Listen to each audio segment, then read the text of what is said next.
Israeli সেনাদের ভয়াবহ হামলায় ফিলিস্তিনের অবরুদ্ধ গাজা ভূখণ্ডের সবচেয়ে বড় নগরী গাজা সিটি ছেড়ে পালাচ্ছেন হাজারো ফিলিস্তিনি। জাতিসংঘ তদন্ত কমিশন এই যুদ্ধকে গণহত্যা আখ্যা দিয়েছে, আর আন্তর্জাতিক সমালোচনা আরও তীব্র হচ্ছে। এক প্রতিবেদনে এই তথ্য জানিয়েছে সংবাদমাধ্যম আল জাজিরা। সংবাদমাধ্যমটি বলছে, ইসরায়েলি সেনাবাহিনী গাজা সিটির উপর গত 2 বছরের মধ্যে সবচেয়ে ভয়াবহ হামলা চালিয়েছে।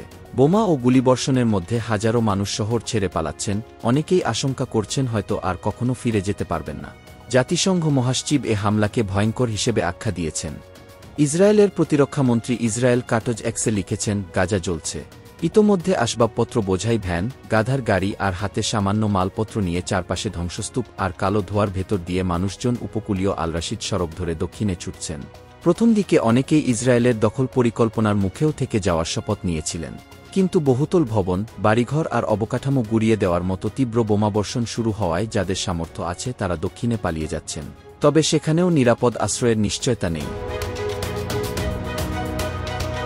মঙ্গলবার একদিনেই ইসরায়েলি সেনাদের হামলায় অন্তত 91 জন নিহত হন। স্বাস্থ্য কর্তৃপক্ষ জানায়, উপকূলীয় সড়ক ধরে পালানোর সময় একদল মানুষের গাড়িতেও হামলা চালানো হয়। সেদিন অন্তত 17টি আবাসিক ভবন ধ্বংস হয়। এর মধ্যে পূর্ব গাজার তুফাহ এলাকার আইবাকি মসজিদকে লক্ষ্য করে বিমান হামলা চালানো হয়।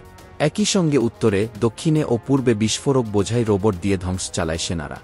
এ মাসের শুরুতে মানবাধিকার সংগঠন ইউরোমেড মনিটর জানিয়েছিল, অন্তত 15টি এমন রোবট মোতায়েন করা হয়েছে, প্রতিটি দিয়ে প্রায় 20টি বাড়ি ধ্বংস করা সম্ভব। আল জাজিরা বলছে, প্রায় 10 লাখ ফিলিস্তিনি যুদ্ধের প্রথম ধাপ শেষে ধ্বংসস্তূপে ভরা গাজা সিটিতে ফিরে এসেছিলেন। তবে এখন কতজন রয়ে গেছেন তা নিয়ে ভিন্ন ভিন্ন তথ্য পাওয়া যাচ্ছে।